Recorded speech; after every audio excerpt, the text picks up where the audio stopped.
इन्हीं से हटाना है, आपका इतना काम है, तो चारों पे वतन जमाना है। में आपका स्वागत है।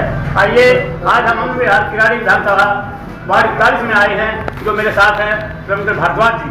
भारद्वाज जी यहाँ के आम आदमी के प्रत्याशी हैं। हम आइए मिलवाते हैं रविंद्र भारद्वाज जी। रविंद्र भारद्वाज, नमस्कार। नमस्कार सर। रविंद्र भारद्वाज जी, आप यहाँ आम आदमी पार्टी के प्रत्याशी हैं, प्रत्याशी चुने गए हैं। तो ये पिछले 15 सालों से आपके क्षेत्र में क्या विकास कार्य हुआ? देखिए, 15 साल की तो आपको पता है पूरी दिल्ली में भाजपा शासन था। मैं पिछले 5 वर्ष से निगम पार्षद इस क्षेत्र का कर रहा हूँ। दिल्ली की जनता और मेरे वार्ड की जनता मेरे ऊपर आशीर्वाद रहा कि मैंने अपने एमसीडी का स्कूल बनवाया। पूरे वार्ड में प्रथम स्कूल के लिए जमीन लाकर एमसीडी का स्कूल निर्माण करवाया, बनवा कर उसको चालू करवाया। उसके बाद पूरा प्रबंधन एक कॉम्पैक्टर बनवाया। शहीद भगत सिंह पार्क, इस पूरे वार्ड में प्रथम पार्क जो है डीडीए से जमीन लाया, पहले एमसीडी फिर एमसीडी से मंजूर करवाया। उसके बाद फंड की व्यवस्था करवाकर आज वो पार्क मौजूद हमारे क्षेत्र में बाविदा मार्ग में। ऐसे ही अमन विहार प्राप्त करके साथ में एचब्रो के पास एक लाइब्रेरी का निर्माण करवाया। अनेकों काम समय समय पर हम लोग जनता की सेवा के लिए करते रहते हैं। देखिए, अभी हम देख रहे हैं यहाँ पर नालियाँ बंद पड़ी हैं, कूड़े का ढेर लगा हुआ है। और जो है जब ये यहाँ बच्चे स्कूल में पढ़ने जाते हैं, कहीं कि पानी इतना भरा हुआ है कि पानी की निकासी नहीं हो पा रही है। इसके बारे में क्या कहेंगे आप? देखिए, अमन विहार वार्ड 41 में जो जल भराव की समस्या है, इतनी ज़्यादा मैं नहीं कह सकता है। जो आपने कूड़ा और नाली का भराव था वो बिल्कुल इसमें कोई दुराई नहीं कि मैं इसे करने की कोशिश नहीं करूँगा। अभी निगम में जो व्यवस्था रही 31 मार्च तक हम लोगों का निकल था, अप्रैल के माह में चुनाव होने थे। इन्होंने 18 मई को फिर निगम भंग कर दी। उसके बाद से जो 5-6 महीने का ऐसा ड्यूरेशन रहा कि जिसमें चाहकर भी हम लोग जनता का काम नहीं कर पाए, क्योंकि सब कुछ प्रशासन के हाथ में चला गया। अब प्रशासन के जाने के बाद जो स्थितियाँ हुई, क्योंकि जो अमन विहार वार्ड 41 है वो पूर्ण रूप से अनोखा कॉलोनी का वार्ड है। ड्रेनेज सिस्टम को लेकर समस्या है। टोटल ओपन ड्रेन है, चाहे 8 फुट की गली हो चाहे 80 फुट की सड़क हो, उसमें समस्या है। लेकिन समस्या का सबसे बड़ा कारण क्या? पॉलिसी क्या है, रूलिंग पार्टी बनाती है। आज जो नालियाँ भरी हुई है, कूड़ा दिखाई दे रहा है, ये खाली एक वार्ड और एक कॉलोनी समस्या नहीं, ये पूरी दिल्ली में, चाहे वो वार्ड 41 हो, 42 हो, 43 हो, कोई सा भी पूरा वार्ड हुआ। पहले 272 तक बहस हुई। किसी भी वार्ड में आप जाएंगे, जगह जगह कूड़े का अंबार लगा मिलेगा, नालियाँ भरी मिलेंगी। आज जो चुनाव आम आदमी पार्टी लड़ रही है, उसका मुख्य मुद्दा ही ये कूड़ा हटाना है। क्योंकि 15 साल से जो भाजपा की शासित नगर निगम रही, उसने इस पर कोई भी ध्यान नहीं दिया। आज हर गली हर नुक्कड़, चाहे जेजे कॉलोनी हो दिल्ली में, चाहे आपका पोस्ट कॉलोनी हो, चाहे अनोखा कॉलोनी हो, चाहे रूरल एरिया हो, मतलब हर एरिया में आपको कूड़ा दिखाई देगा। देखिए, अब हम आते हैं थोड़ा क्राइम की तरफ। जो है ये आम आदमी पार्टी ने जगह कैमरे लगवा रखे हैं, लेकिन फिर भी वारदातें हो रही हैं। और लोगों का कहना है कि जब हम वारदातें चेक करते हैं उसमें कैमरों में तो वो नहीं आती। इसका क्या कारण है? क्या कैमरे बंद होते हैं या कर दिए जाते हैं? देखिए, कई बार हमारे पास शिकायतें आती है कि भाई सिस्टम पूरा खराब हो गया, वीडियो के माध्यम ठीक कराया जाता है। अब रही क्राइम की बात, सीसीटीवी कैमरा लगाने का जो उद्देश्य वो था कि क्राइम करने वाले पर नज़र रखी जाए, या जो क्राइम करने वाला व्यक्ति है वो पकड़ में आ जाए। पकड़ने की जिम्मेवारी तो दिल्ली पुलिस की है सर। अब आपका सीसीटीवी कैमरा तो पकड़ नहीं पाएगा। अगर ऐसी कई शिकायत आती है तो हम लोग उसको तुरंत पीडब्ल्यूडी के माध्यम से ठीक कराने का कोशिश करते हैं और वो हो भी जाता है। लेकिन आम आदमी पार्टी बहुत अच्छे कार्य कर रही है दिल्ली में। ऊपर का केजरीवाल जी बहुत अच्छे कार्य कर रहे हैं, नाम है, और पार्टी अच्छा काम कर रहे हैं। फिर भी ये जो कूड़े का पहाड़ है, कूड़े के पहाड़ में बड़ी बातें हो रही हैं कि हम कूड़ा हटाएंगे, कूड़े का ढेर हटाएंगे। उस कूड़े को आप कहाँ लेकर जाएंगे? देखिए, उसका पूरा एक प्लान तैयार हो चुका है। जैसे आप अभी पूछ रहे हैं, ऐसे 2013 में जब हम लोग चुनाव पहली बार आम आदमी पार्टी लड़ी, मैं छोटा सा सिपाही हुआ करता, आज छोटा सिपाही, तो हम लोग कहा करते बिजली फ्री करेंगे। तो बहुत सारे लोग पूछा करते बिजली फ्री कैसे हो जाएगी, हुई ना। हम कहा करते कच्ची कॉलोनी में हम पानी देंगे, तो लोग हमसे कहा करते कि जब पोस्ट कॉलोनी में था, बड़े बड़े नेता रहते हैं, चाणक्यपुरी वगैरह में, नूर थे बने, वहाँ पानी नहीं आता, आप कच्ची कॉलोनी में पानी कहाँ से देंगे? आज घर घर में पानी आएगा। तो ऐसे ही आम आदमी पार्टी ऐसी पार्टी है जो कदमी और कदमी फर्क करती है। अगर अरविंद केजरीवाल जी ने ये कहा था कि मैं बिजली फ्री करूंगा तो की, ऐसे ही कूड़ा प्रबंधन का जो काम है वो हर हाल में और तुरंत होगा। 4 तारीख को जनता वोटिंग करेगी, 7 तारीख को एमसीडी में केजरीवाल जी की सरकार बनेगी, 8 तारीख को परिवर्तन नजर आएगा। ये आने वाले 5 सालों में आपके जो विकास कार्य क्या क्या है? देखिए, सबसे पहले मैंने क्या बताया, इस 5 वर्षीय योजना में जो मुझे विपक्ष में रहने का अवसर मिला, उसमें बहुत कुछ सीखने का अनुभव हुआ।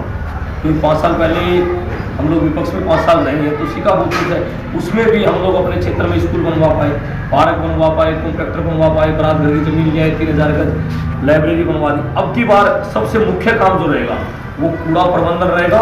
और जो ये अफसरशाही जो एमसीडी हम लोगों ने 5 साल देखी है, जो भारतीय जनता पार्टी के शासन के अंतर्गत चली है, उसको बिल्कुल बंद करने का रहेगा। तो ये देखिए, अब हम भी जानते हैं, सभी जानते हैं कि महंगाई दर पर बढ़ रही है। तो महंगाई देखिए, पिछले जब ये कांग्रेस का टाइम था उस टाइम 400-300 सिलेंडर था, आज 1300 रुपये का भाव 1300 हो रहा है, और जनता अभी भी नहीं बोल रही है। इस महंगाई के बारे में क्या कहेंगे? लेकिन महंगाई से तो जनता हुई, आप हुए, मैं सब त्रस्त है, लेकिन कहा उसे जाए तो कुछ सुनवाई करेगी। कोई कहता तो सुनते थोड़ी ना, वो तो अपनी मनमर्जी चलाते हैं। उनका तो कोई कहने का, जिन लोगों ने आवाज़ उठाई आज इस देश में, अगर सबसे ज़्यादा महंगाई से राहत दिलाने का कोई पार्टी काम करे तो आम आदमी पार्टी काम कर रही है। कोई महंगाई से सबसे ज़्यादा राहत दिलाने का काम कोई नेता कर रहा है तो श्री अरविंद केजरीवाल कर रहे हैं। चाहे वो बिजली के पानी पर, अगर हमारा 200 यूनिट बिजली जो बचता है, जो पैसा बचता है, वो किसका बच रहा है? आपका, हमारा बच रहा है, तो वो हमारा महंगाई से राहत दिलाने में काम कर रहा है। आज जो पानी का बिल 0 है दिल्ली में 20,000 लीटर का, वो पैसा हमारा बच रहा है। आज हमारी दिल्ली की मातृशक्ति है, माता और बहनें हैं, पूरी दिल्ली में बस यात्रा मुफ्त में कर रही है, तो वो पैसा किसका बच रहा है? वो आपका, हमारा बच रहा है। लेकिन जो सेंट्रल सरकार की पॉलिसी, जो भारतीय जनता पार्टी का शासन है, वो लोगों के भ्रम फैलाने का शासन है। उनका काम के नाम पर कुछ नहीं। आज आम आदमी पार्टी का कार्यकर्ता, छोटा कार्यकर्ता, सिपाही गली में घूमकर अपने 8 साल वाली सरकार ये काम बताता है कि हमने बिजली पे काम किया, पानी पे काम किया, स्कूल पे काम किया, हॉस्पिटल पे काम किया, महिलाओं के लिए बस यात्रा पे काम किया, पुलिस योजना पे काम किया, तीर्थ यात्रा योजना पे काम किया, शिक्षा में जय भी मुख्यमंत्री प्रतिभा, अनेकों योजनाएं मतलब ऐसी बताकर वो ये कहता है जब एमसीडी में आप चुनाव जिता दीजिए हम अच्छा। लेकिन 15 साल में भाजपा की सरकार एमसीडी में रही, क्या वो भाजपा के कार्यकर्ता या भाजपा के नेता एक काम बताते, एक काम नहीं बताते, क्या करते? केजरीवाल जी की बुराई। लेकिन केजरीवाल जी की बुराई करने से काम नहीं चलेगा। केजरीवाल जी दिल्ली की जनता के दिलों में बसे हुए, क्योंकि उन्होंने आम आदमी के लिए काम किया। देखिए, ये बात करते हैं हम एमसीडी के स्कूलों की। हमने देखा है कुछ स्कूलों के जो अभी भी इतना सफाई नहीं रह पाती और बच्चे भी अधिकतर बाहर घूमते रहते हैं। तो ये तो एक एमसीडी के अंदर ही आते हैं एमसीडी स्कूल तो इसके बारे में आप क्या कदम उठाएंगे? ये जो चुनाव है, ये चुनाव एमसीडी का चुनाव है।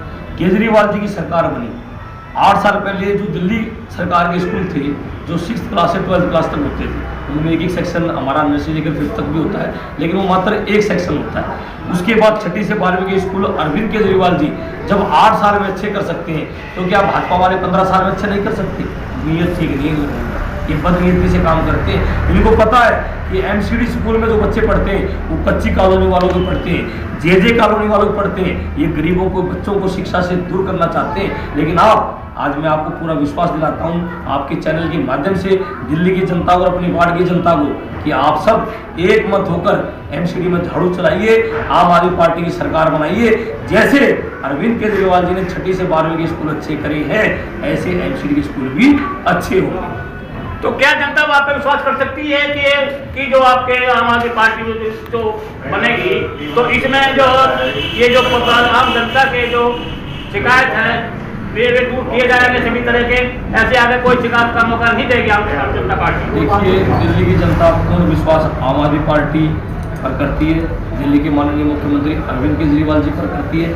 उसी का परिणाम है कि भारतीय जनता पार्टी के इतने कूचक्कर, इतनी साजिश, इतना षड्यंत्र होने के बावजूद भी दिल्ली में उनको 3 बार दिल्ली की जनता ने मुख्यमंत्री चुना। आज पूरी दिल्ली में आप कहीं भी जाएंगे एक ही बात निकल कर आ रही है कि एमसीडी में भी केजरीवाल, कि एमसीडी में भी केजरीवाल। ये शब्द लोगों के मन में क्यों आ रहा है? क्यों बार बार इसको लोग, जहाँ भी 10 लोग खड़े होकर चर्चा करते हैं? क्योंकि दिल्ली में तो केजरीवाल है, वो अपने स्कूल भी अच्छे कर रहा है, वो अपने हॉस्पिटल भी अच्छे कर रहा है, वो बिजली पे भी काम कर रहा है, वो पानी पे भी काम कर रहा है, वो महिलाओं के आत्म सम्मान के लिए काम कर रहा है, स्वाभिमान के लिए काम कर रहा है। लेकिन एमसीडी में जो 15 साल से भाजपा की सरकार है, वो क्या काम कर रही है? उनकी मुख्य जिम्मेवारी, सबसे पहले जिम्मेवारी थी इस दिल्ली को कूड़ा मुक्त करने की। आज पूरी दिल्ली गंदगी का ढेर बनी हुई है। कोई ऐसी कॉलोनी, कोई ऐसा मोहल्ला, कोई ऐसी गली नहीं है जहाँ कूड़े का ढेर नहीं लगा है। इसको किसने गंदा किया? भारतीय जनता पार्टी के शासन ने किया, एमसीडी ने किया। आज हमारी एमसीडी पे दिल्ली में 6 बड़े हॉस्पिटल की जिम्मेवारी है, जिनमें राजन बाबू टीबी हॉस्पिटल, बाड़ा हिंदूराव हॉस्पिटल, बाबा बालक राम हॉस्पिटल तिमारपुर। आप उनकी स्थिति देखिए, आप जाएंगे वहाँ पर आपको कोई दवाई नहीं, कोई डॉक्टर नहीं, कोई नहीं। मतलब लोग एमसीडी की डिस्पेंसरी हॉस्पिटल में जाना पसंद नहीं करते, डर के मारे। ये स्थिति बना दी। आज प्राइमरी जो एजुकेशन की मुख्य जिम्मेवारी दिल्ली में दी गई है, तो निगम के पास दी गई, एमसीडी के पास दी गई। आज आप एमसीडी के स्कूलों में जाके देखिएगा, आपने देखा भी होगा कि आज सर्दी के टाइम पर भी वहाँ बच्चों को बैठने के लिए डेस्क तो छोड़ो, टाट पट्टी तक की व्यवस्था नहीं है, वॉशरूम साफ नहीं है, पीने का पानी नहीं है। ये इस देश के भविष्य को क्या समझते हैं? हमारा देश का जो बच्चा है वो इस देश का भविष्य है, उसको आगे इस देश का निर्माण करना है, लेकिन ये चाहते ही नहीं है कि हमारे देश के बच्चे पढ़े। आज पूरी दिल्ली के जितने भी एमसीडी के स्कूल हैं वहाँ की व्यवस्था देख लीजिए, और दिल्ली सरकार के जो केजरीवाल जी के स्कूल हैं उनकी व्यवस्था देख लीजिए। इसी को परिवर्तन को देखकर आज दिल्ली की जनता में एक ही बात है कि भाई एमसीडी में भी केजरीवाल जी की सरकार बनाएंगे और अच्छे काम कराएंगे। एक छोटा सवाल और है कि जैसे कि अब ये आरोप लग रहे हैं, आम आदमी पार्टी पे आरोप लग रहे हैं, नेता किसी ने कर दिया, किसी ने कुछ कर दिया, तो ये इसको क्या कहेंगे? द्वेष भावना समझे ये क्या समझे चीज को? देखिए, इस चीज़ को दिल्ली की जनता अच्छी तरह समझती है कि जो व्यक्ति आपके लिए पल पल भर काम करता है और लड़ के काम करता है वो कभी गलत नहीं कर सकता, और गलत किया तो आप गिरफ्तार कीजिए, सजा दीजिए, किसने रोका? आज ईडी, सीबीआई, सीआईडी जितनी एजेंसी भारतीय जनता पार्टी केंद्र सरकार में है सारी छोड़ दी। उसका क्या लाभ हो रहा है? देश की जनता महंगाई से राहत चाहती है, बेरोजगारी से राहत चाहती है, ना कि ईर्षा और द्वेष कराना चाहती है। आप एक छोटा सा उदाहरण देखिए, 2015 से पहले भी दिल्ली में सरकारें हुआ करती थी। मैं ये मानता हूँ कि 2015 से पहले किसी भी व्यक्ति को एलजी का नाम नहीं पता, किसी शिक्षित व्यक्ति को नहीं पता, किसी बच्चे को, लेकिन 2015 के बाद एक एलजी नाम की ऐसा पद पहले भी था, एलजी साहब दिल्ली में पहले भी हुआ करते, लेकिन आज हर अखबार में एलजी का नाम आता है। आप चुनी हुई सरकार को विरोधाभास करते हैं। चुनी हुई सरकार जनता चुनती है, जनता के हित के लिए काम करती है, जनता का विश्वास होता है, तो लोकतांत्रिक व्यवस्था है। भाई भारतीय जनता पार्टी को एमसीडी में 15 साल के लिए लोगों ने चुना, हम लोगों ने तो नहीं चुना, जनता ने चुना, इसलिए 15 साल वो चली, वो अपना काम का रिपोर्ट कार्ड पेश करे, जैसे अरविंद केजरीवाल जी अपने 8 साल काम का रिपोर्ट कार्ड पेश करके वोट मांग रहे। तो ये सब विरोधाभास है, ये भारतीय जनता पार्टी की साजिश है कि भाई आम आदमी पार्टी खत्म हो जाए, लेकिन दिल्ली की जनता और देश की जनता देख रही है कि इस देश में अगर कोई आम आदमी, गरीब आदमी, पिछड़ों के लिए काम कर रहा है तो वो केवल और केवल श्री अरविंद केजरीवाल जी कर रहे हैं। ठीक है, देखिए श्रोताओं, रविंद्र जी ने ये बीड़ा उठाया है कि आने वाले 5 सालों में आम आदमी से बात सुनी जाएगी, चाहे दिन हो या रात हो, कभी भी मैं उनके तक पर तैयार रहूंगा। धन्यवाद।